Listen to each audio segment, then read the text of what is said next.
कथा नंबर 2, वेद जी और उसके शिष्यों की कथा। जब वेद जी ने अपनी पाठशाला खोल ली तो कुछ समय के बाद उसके पास 3 शिष्य पढ़ने के लिए आए, परंतु वेद जी उनसे कुछ नहीं लेते थे, क्योंकि वेद जी इस दुख को अच्छी तरह जानते थे।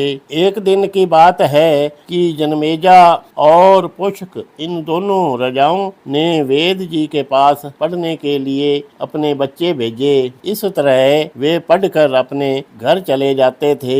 एक दिन की बात है कि एक दिन वेद जी किसी यज्ञ में जाने लगे। उसने अपने उतंग नाम के शिष्य को घर सौंप कर चले गए। अब उस घर में वेद का शिष्य उतंग रहने लगे।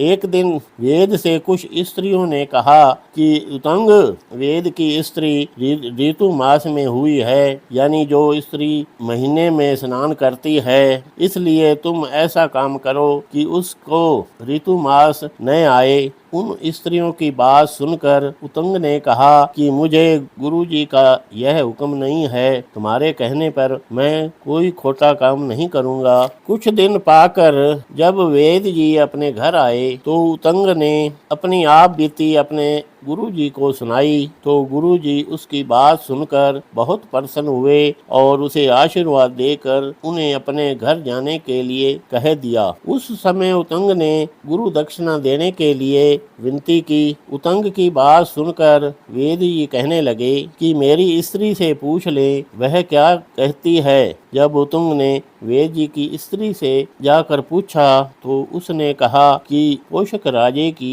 रानी के कुंडल 4 दिन के अंदर अंदर लेकर आओ, क्योंकि आज से चौथे दिन हमारे घर ब्राह्मणों ने भोजन ग्रहण करने के लिए आना है। तब वे कुंडल अपने कानों में डालकर मैं उन्हें भोजन कराऊंगी। अपने गुरुजी की पत्नी के मुंह से यह वचन सुनकर उतंग कुंडल लेने के लिए पोषक राजे के पास चले गए। वे रास्ते में ही चलते चलते क्या देखते हैं कि एक बहुत भारी पुरुष बैल पर सवार होकर चला आ रहा है। उसने उतंग से कहा कि इस बैल का गोबर खाओ। उसकी बात सुनकर जब उतंग ने हाँ न की तो उसने दूसरी बार कहा कि तुम फिक्र न करो, पहले तेरे गुरुजी ने भी यह खाया था, अब तुम भी खा लो। उसकी बात सुनकर उतंग ने गोबर खा लिया और पेशाब भी पी लिया, और पेशाब पीकर वे फिर चलते चलते पोषक राजे के पास पहुंच गए और जाकर उनसे कुंडल मांगे। उसकी बात सुनकर राजे ने कहा कि जाकर रानी से ले लो। जब वे अंदर गए तो उसे रानी नजर न आई। वे वापस आकर राजे से कहने लगे कि क्यों मखौल करते हैं, अंदर तो रानी है ही नहीं। उतंग की बात सुनकर राजे कहने लगे कि हम मखौल नहीं कर रहे हैं, वह तो अंदर ही है, वह पतिव्रता है, आप अपवित्र हैं, इसलिए वह तुम्हें नजर नहीं आ रही। दूसरी बार उतंग शुद्ध होकर उसके पास गए। रानी को देखकर कुंडल मांगे तो रानी ने उतार कर दे दिए और यह कहा कि इन्हें संभाल कर ले जाना। इन कुंडलों को तक्षक बहुत चाहता है, परंतु यह उन्हें नहीं मिले। उतंग कुंडल लेकर राजे के पास गए और उन्हें बताया कि कुंडल मिल गए हैं। उसकी बात सुनकर राजे ने कहा कि थोड़ा समय और ठहरो, भोजन तैयार है, भोजन करके चले जाना। राजे की बात सुनकर उतंग ने कहा कि ले आओ, क्योंकि मैंने भी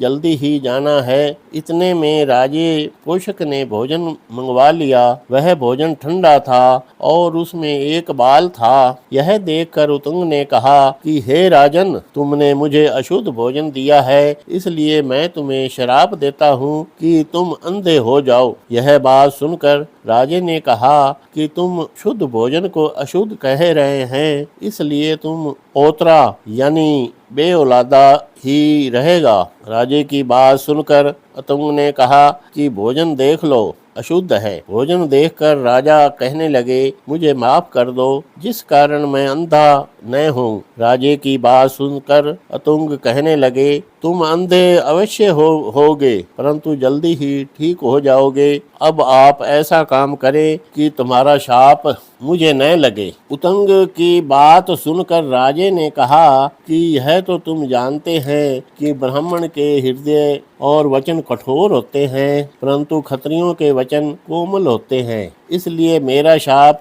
टल नहीं सकता। राजे की बात सुनकर उतंग ने कहा कि तुमने अशुद्ध भोजन को शुद्ध कहा है और मैंने आपको अशुद्ध दिखा दिया है, इसलिए तुम्हारे शाप का कोई असर ही नहीं होगा। इतनी बात कहकर उतंग वहां से कुंडल लेकर चल पड़े। वे चलते चलते रास्ते में एक उसे पुरुष नजर आए। जब वे कुंडल रख कर वहां पेशाब करने लगे तो इतने में वह पुरुष कुंडल उठाकर दौड़ गया। जब उतंग पेशाब करके उठा और हाथ धोकर उसके पीछे दौड़ा और उसे पकड़ लिया, तब वह अपना असली रूप धार कर तशक रूप में आ गया और एक बिल में घुस गया।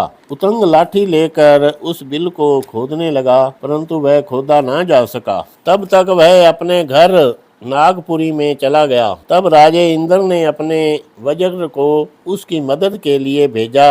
तब उसने वज्र को लाठी के आगे बांधकर उस बिल को खोदकर रास्ता बना लिया। उतंग भी उसी के रास्ते से होते हुए नागपुरी में चले गए। वहां जाकर वह नागों की वडियाई करने लगे, परंतु उस दुष्ट तशक ने कुंडल न दिए। इतने में उनको दो स्त्रियां सफेद और काले कपड़े बुनती हुई दिखी और एक चक्कर नजर आया जिसमें 12 घोड़े दाढ़े लगे हुए थे और उसे 6 बालक घुमा रहे थे और एक सुंदर पुरुष और एक घोड़ा भी नजर आया। यह सब देखकर उतंग ने उस पुरुष से उसकी उस्तत की। उस पुरुष ने कहा कि हे उतंग, मैं आप पर बहुत प्रसन्न हुआ, जो कुछ मांगना है मांग ले। उस पुरुष की बात सुनकर उतंग ने कहा कि ये सारे सांप मेरे वश में आ जाएं। उतंग की बात सुनकर उस पुरुष ने कहा कि उस घोड़े